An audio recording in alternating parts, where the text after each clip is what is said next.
पिंपरी चिंचवडच्या मोशी इथल्या इमारत दुर्घटनेमध्ये एकाचा मृत्यू झाल्याची माहिती आहे। मोशी इथल्या कचरा डेपोमधील वेस्ट टू एनर्जी या प्रकल्पाच्या प्रशासकीय इमारतीवरती कचऱ्याचा डोंगर कोसळल्याची दुर्घटना घडली आणि यानंतर गेल्या 22 तासांपासून इथे बचाव कार्य युद्धपातळीवरती सुरू आहे।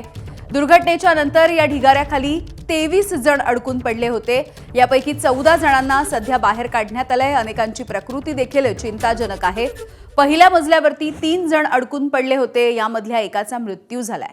आणखी 2 जणांना बाहेर काढण्याचे शर्थीचे प्रयत्न प्रशासनाकडून सुरू आहेत। एकूण 5 जण आतमध्ये देखील अडकून पडले।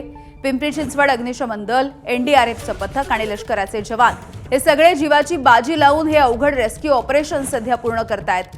प्रत्येक क्षण अत्यंत धोकादायक आणि आव्हानात्मक असा ठरताना दिसतोय आणि या कोसळलेल्या कचऱ्याच्या डोंगरामधून आता हळूहळू या नागरिकांना बाहेर काढण्याचं बचाव कार्य हे काम सध्या सुरू आहे।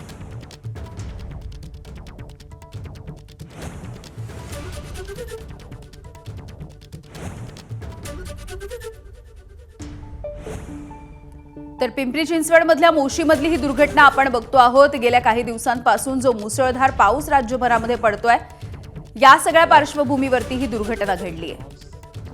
टेंडरमध्ये दिले ते पाळले का नाही याची चौकशी करायला पाहिजे। आयुक्तांनी आताच उघडपणे कुठली स्टेटमेंट देणं खरं तर चुकीचं होतं आहे, कारण या सगळ्या प्रक्रियेची चौकशी करून, झालेल्या घटनेची चौकशी करून याच्यामध्ये जो संबंधित ठेकेदार असेल, अधिकारी असेल, याच्यावरती कारवाई ही झाली पाहिजे।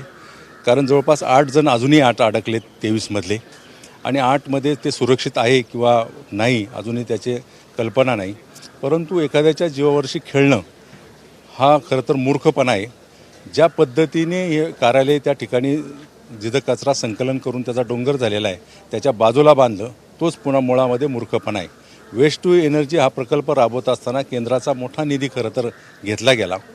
केंद्र सरकारने देखील, केंद्र सरकारला जर आपण याच्या पूर्ण प्रकल्पाची माहिती देतो, ती केंद्राची देखील फसवणूक आहे।